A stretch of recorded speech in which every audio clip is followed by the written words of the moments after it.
Good morning and hello to everyone on Facebook and Twitter. Just in 3 days, we will celebrate International Women's Day, and at this occasion, we will be hosting Commissioner responsible for gender equality, Vera Jourova, and we will discuss equality between men and women in Europe and in the world. It works as usual. You can pose your questions in the feed of Facebook or on Twitter, where you can also pose your questions. And my name is Wojtek Talko, and I will be asking your questions today. I would like to also tell you that we have a small surprise, or a big surprise actually. We have a special guest, Emily Hurricane, who will join us in this live Facebook chat in around 10 minutes to answer also your questions. Emily Hurricane is a best-selling writer, novelist, a journalist, a mother of 3. She also went through cancer and is becoming an icon for modern women. So we are very happy to have her here, and she will join us very shortly. Commissioner, we already are getting questions from Facebook and Twitter, but let me ask you first. Last year, there was a lot of talk because of the Me Too movement. Time is up. There is more and more female ministers in European governments in certain countries. Do you think, are we reaching some tipping point in Europe where the situation of women is becoming better? Yes, hello, good morning to everybody and to all women and men who also think, as well as me, that Europe is a good address for women, but it could be better. To your question, I think there is a momentum, and we have had many discussions within the societies that the situation of women should improve, and it's not only the issue which the women themselves should deal with, it's for the whole society. We have the first question from Emma, who proposes to make pay gap illegal. However, other Twitter users point out that no serious economists take the gender pay gap seriously. What's your take on that? Yes, pay gap is a shameful story because still we have 16% average in the EU. By the way, for pensions, it's almost 40%. And I think that it's a very good reason for doing something concrete. Pay gap in the sense of discrimination. It means different salary for a woman and a man in the same position is prohibited by the law in the EU. So to that extent it is prohibited, so we have the law. But we see that there are many other sources for the persisting pay gap, and it's especially segregation in jobs, segregation of vertical character. So it means that we still do not have many women in the decision-making, well-paid positions, and also all the burdens related to the family care, which are mainly on the shoulders of the women. So pay gap, and it's my message for the economist, it's a very serious problem which deserves very serious working and functional solutions. You mentioned it's already illegal in the European legislation. How can we enforce that right? Because the data actually point out that this is not being enforced properly. Yeah, first of all, those women who have the knowledge that this is happening to them should find a helping hand and should try to defend their right to have the equal pay. And there are many different ways they can do it. That's why also I want to empower the equality bodies in the member states, the bodies, the organizations which should defend the rights of those who are discriminated, including the women who get, for no reason, lower salary than a man. And what about the College of Commissioners and the European institutions as such? We have equal salaries. We have equal salaries. But is there the gender equality situation in the European Commission, how does this look like? This is the question from Facebook. Thank you for this question, because it enables me to have a very positive answer. When we started, there was a very low percentage of women in senior positions, and now we are at the level of 37%. And the goal of this commission was to get up to 40% by the end of our mandate, which I do believe we can manage and we can achieve that. Also, I think that it pays off that we have a good mixture of men and women in the College of Commissioners. And I could tell you quite interesting stories about some decisive moments when very serious decisions were to be made. And it was always a good thing that there was the men's voice and the women's voice. And I think that it could work as a role model for other institutions. And I am proud of that I can say that the European Commission can work as a role model in this aspect.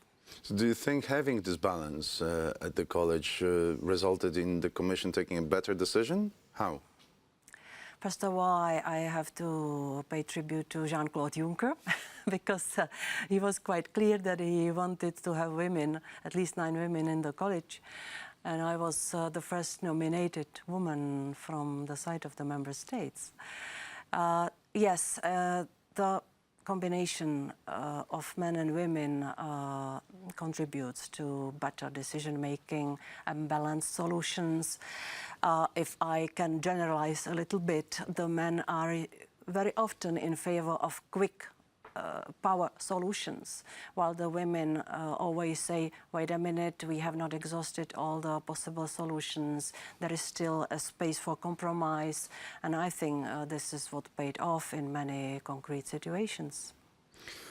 Thomas on Facebook argues that providing special rights to women, I guess he means positive discrimination, and at the same right, denying them to men and boys, is actually discrimination in itself. Do you agree? I agree. Yeah, this is my personal view as well. I am not in favor of positive discrimination, but I am a very strong defender and promoter of fair competition, fair chances, and I am sure that the women can work with these conditions, not to have to fight against the bias and the situation when they are accused to failure. No, we want fair competition, and positive discrimination, I am sure about it, is not needed.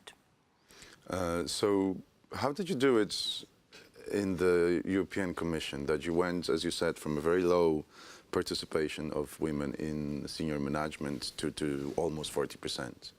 Yes, it's a good case to illustrate how I mean this. Thank you for this question. When we have the candidates for some senior job which have comparable education, comparable knowledge, comparable experience, to people who are equally or comparably equipped for doing the job well, then the representative of the gender which is less represented in the position should be given the priority, and it's usually a woman.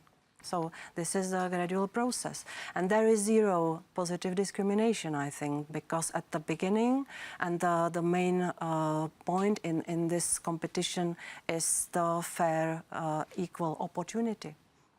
Right.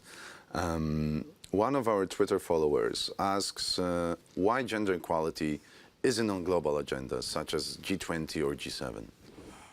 There is a lot of work in the world, and the EU has a lot of work within the territory of the EU.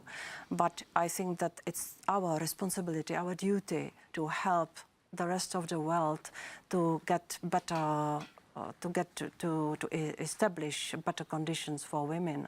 And we speak about horrifying stories from Africa and from other continents where the women are heavily discriminated and where there is a very high rate of violence against women. That's why I am proud that the EU is doing so much in its external activities, including funding, which I do strongly believe that goes to the right things.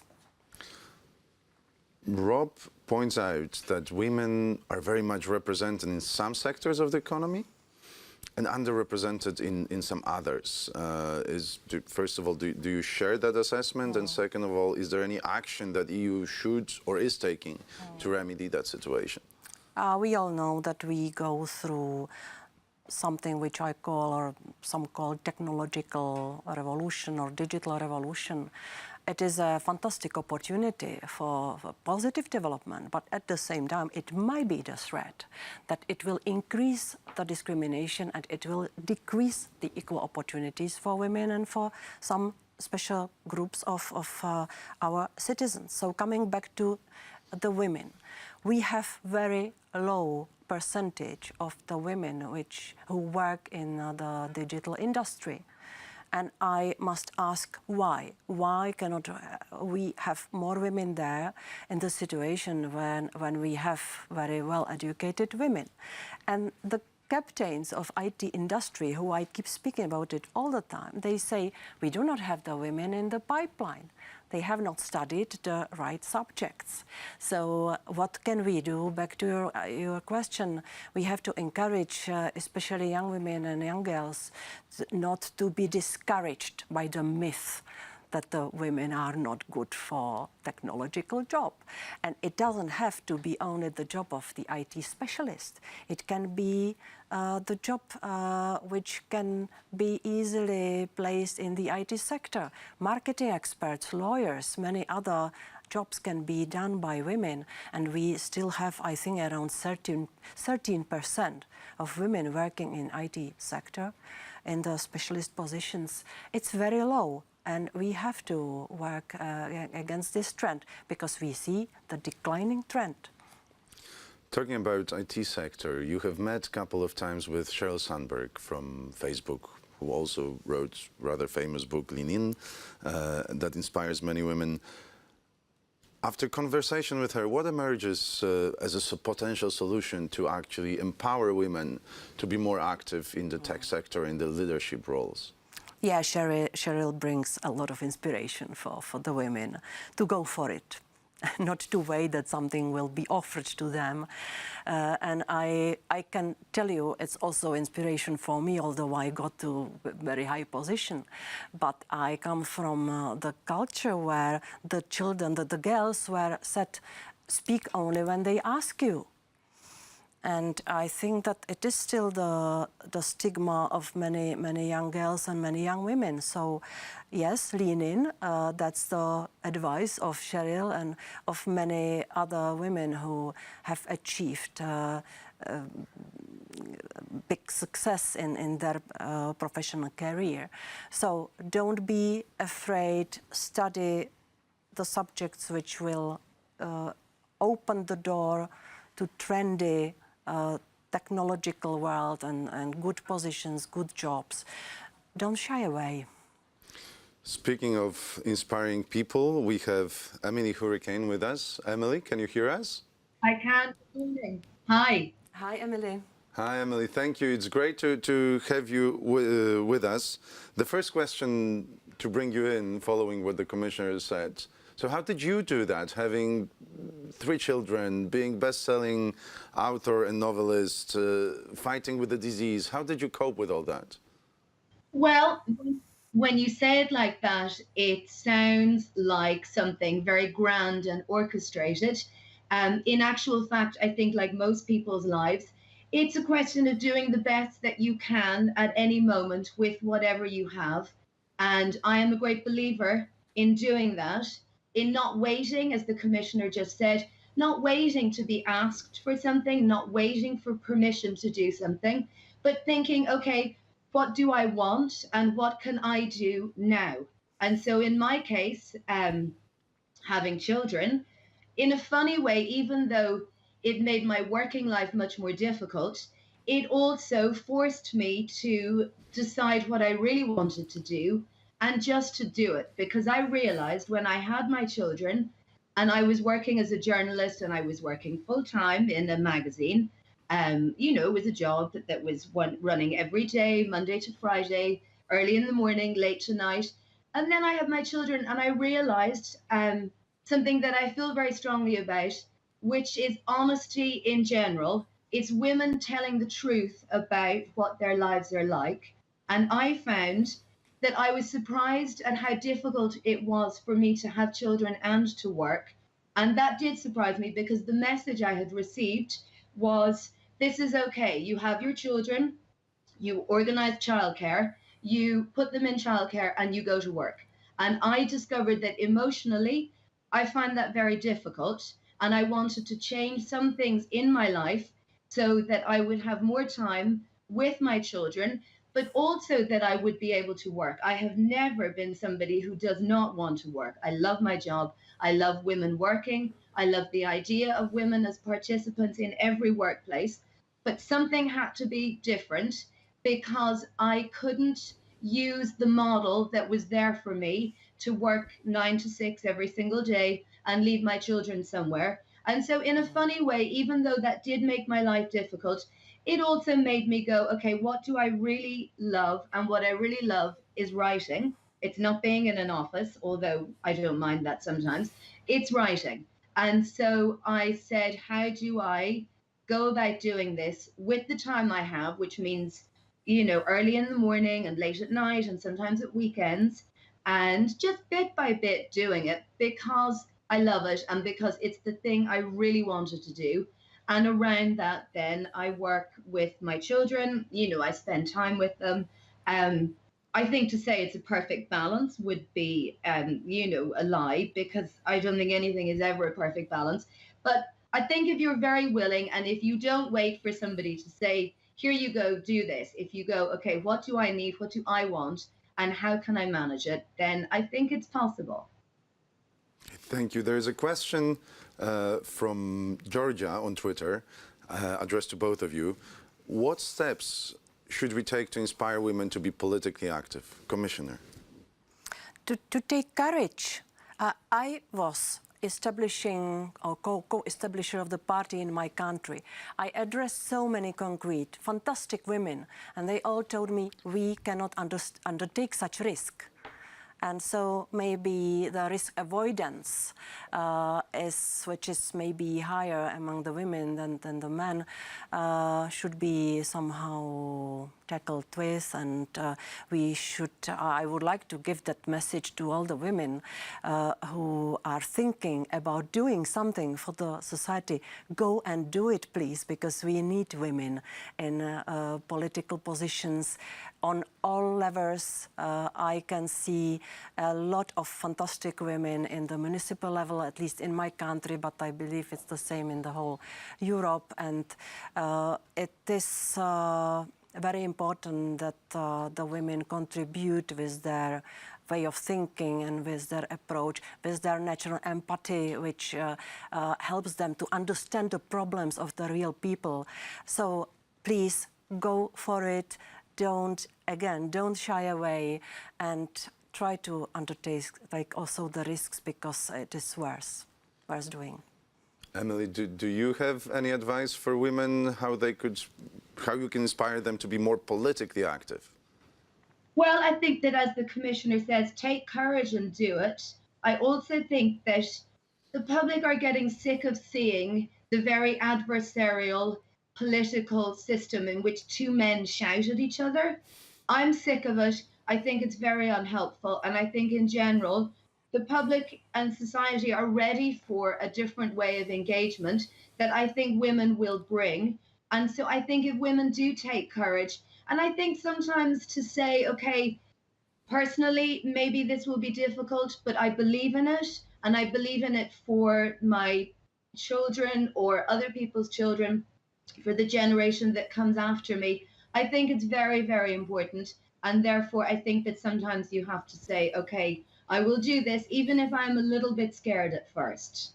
May I add one thing? Sorry, but the atmosphere in the society now is not encouraging for the women to enter politics, because we have statistical figures which show that the online hostility, the hatred online is targeted so much against women, because I don't know why, but these perpetrators and these aggressive people, they see that the women are more vulnerable, and that's why they target them more. So to enter or to get into the politics, it means also to count with this, and it requires more courage. The same thing applies, by the way, for the women journalists.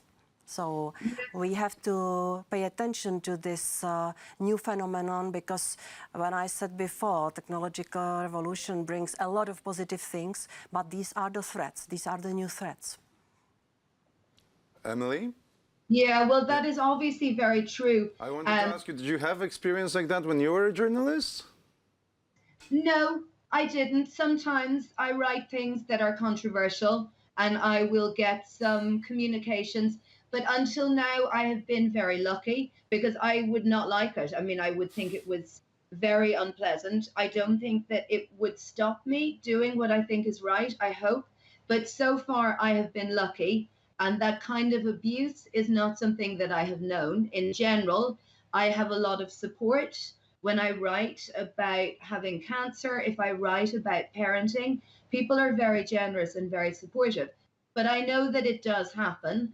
I also think that maybe some of the online abuse, it's not just because women are vulnerable, it's also because women are getting stronger. And I think that some people online don't like that as an idea. So they see that more women maybe are trying to do things. And so they post vicious comments and very misogynistic and very violent threats against them. I think that that is something that needs to be addressed by the online companies. I think there is too much freedom of speech where that kind of abuse happens. And I think that there should be more effort made by the big technology companies to moderate that kind of thing. Let's stay a little bit on this difficult subject of abuse, because Maria from Twitter is asking about domestic violence. In your opinion, is it because of lack of money and economic situation that women stay at home and don't report it, even if they are victims of domestic violence? Commissioner. Of course, the women who are fully economically dependent on their partners, husbands, they are more vulnerable, and they might be, in more cases, targets of the domestic violence, for sure. And we have, again, horrible statistical figures. We have to do much more against this phenomenon. It's mainly for the law enforcement powers in the member states to act, because domestic violence, in many cases, it is the crime. In most cases, it is the real crime which has to be punished. And when we see that it remains unpunished, with even some tolerance from the society, then we see that we cannot change too much. So we have to work and fight on two fronts. Towards the perpetrators, but also towards the society, which should stop tolerating and advocating for violence as something normal, something acceptable, because I think that the change of the societal mindset is absolutely needed also. Emily, what's your take on this? Well, I think in the first instance, women who are in an abusive relationship, they need somewhere to go.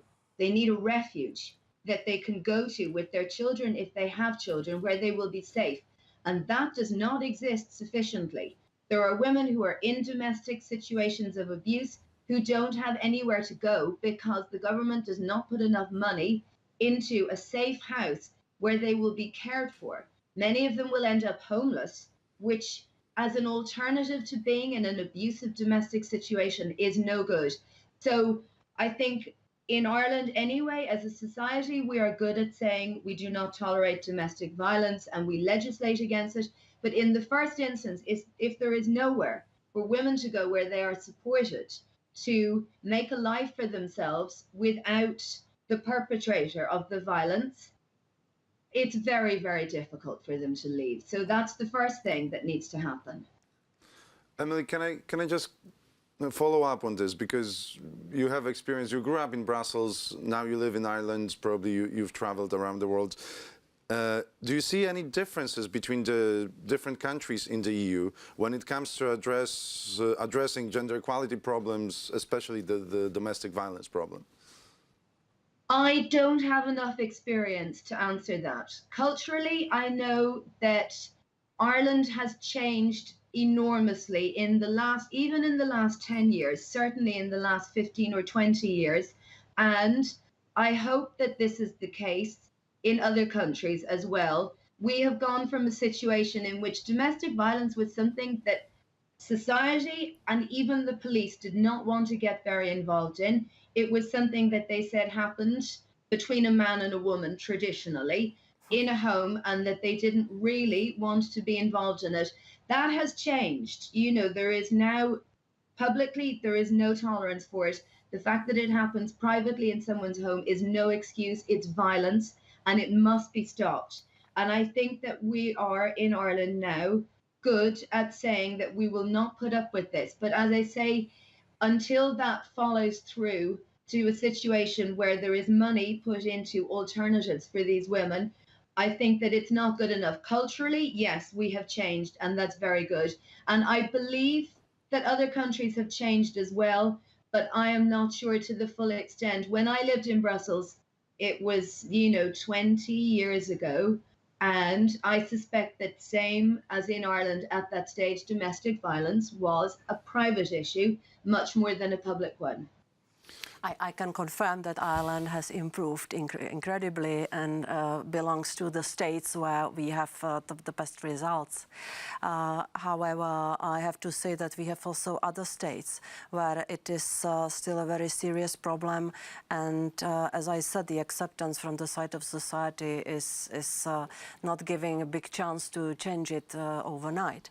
That's why I push so hard on ratification of the Convention Against Violence Against Women, where we have very practical solutions foreseen for the member states, including the establishing and investing into the shelters, because as Emily said, these are the necessary things to be done, and it requires money. So I try to encourage the member states also to invest in this sort of facilities, and to also change out some of the national legislation to be more better legally equipped against this phenomenon. And of course, we speak about the tradition, which Emily also mentioned. And I have lengthy discussions in some member states where they tried to defend the traditional family when speaking about this convention. And I always say that tradition is very important in every society, but we should get rid of some bad traditions, such as it's normal and traditional that there is domestic violence. Absolutely. Commissioner, can I just follow up on that? Because we got a question from Peter from the Czech Republic, who pointed out that Czech Republic is the third worst in the EU when it comes to gender equality. Do you see any progress to make work environment for women better? Are Czech politicians really working on this subject? Yes, I see some signs of improvement. In global figures, Czech Republic is the sixth worst. I think that Peter is looking at the statistics for pay gap, where I think Czechs are the third. Yes, it requires a lot of courage also from the side of the national politicians, because in some countries, including my country, it is not increasing popularity in the society to speak about gender, because it is still a kind of taboo or something which is not needed. When I speak to the women from my area, I come from Highlands, which is where are little towns and villages. when I speak to the women, they keep complaining about how they are treated in the families and that there is too much for them, too big burden to combine the family care and work. And when I ask them, do you think you are discriminated? No, forget it.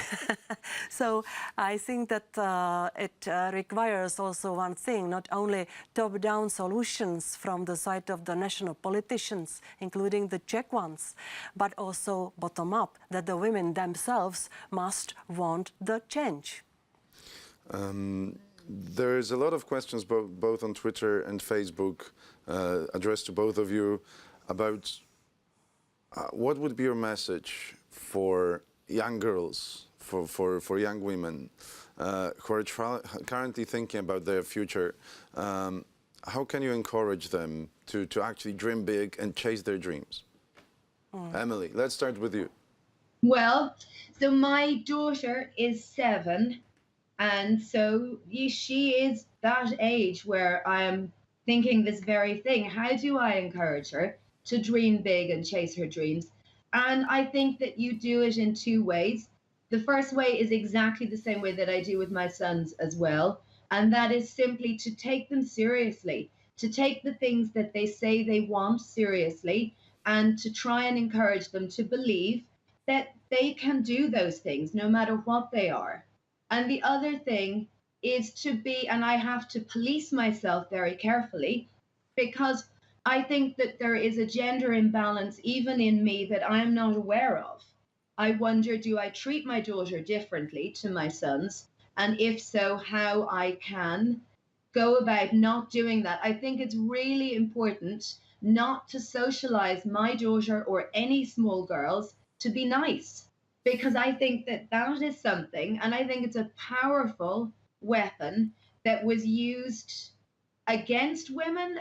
And when I say against women, I don't mean that in always a malicious sense, but I think that society, certainly when I was growing up, encouraged women and girls to be nice, to give in, to compromise, to, not to make demands, not to be too assertive.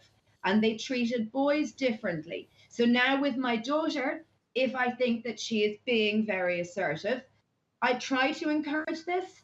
I try not to say to her always to give in to somebody else, always to be the nice girl. Sometimes it's right to be strong and to demand what you want and not to give in. So I think that that's important. And I think that, we still, I think girls, this word bossy, and the commissioner before mentioned Sheryl Sandberg, and I know that she has written and talked quite a lot about this idea of girls being called bossy when they are being assertive, whereas boys, when they're being assertive, we say, oh, they are leaders. So I try and be aware of it. I think it's difficult because also you want your kids to be happy, to have friends, so there must be some compromise. But in general, I think young women need to be encouraged not to wait for permission, not to want to be liked all the time, but to decide what they want, how they can contribute, and to go and get it. It's much more easily said than done, but this is what I think. Thank you. Commissioner, what's your message to young ladies who especially would like to pursue a career in politics? I would not put it like a message, don't be nice. I would say be yourself. Mm-hmm. Do what you want to do, and this is what I took from Emily already, because it was her message at the beginning. Do what you want to do, be determined, and don't accept any ideas that there are some barriers for you because you are girls. Because I think that this is the barrier we have in our heads, and we will do a lot if we remove this, if we eliminate this. And the second message for all women, not only the young girls, let's stop complaining that the world is ugly to us, because it's time to change it. If there is something wrong, something bad, we have to empower ourselves and go and change it. And I think that if not when, if not now. And I have so many debates with the women in the EU or outside about ourselves. We speak about ourselves. I think it's high time we start to speak about the society, about the political problems, about other things. because I think we are well placed and well equipped to have much stronger voice. Thank you very much. That would be the last questions. Emily, thank you very much for being with us. Have a lovely day in Ireland. Thank you, Emily. Thank you, Commissioner. Thank you for being with us again. And thank you for everyone who followed us on Facebook and Twitter, and to the amazing team that made that chat a real possibility. Thank you very much. Thank you. Thanks. Bye-bye. Bye, Emily.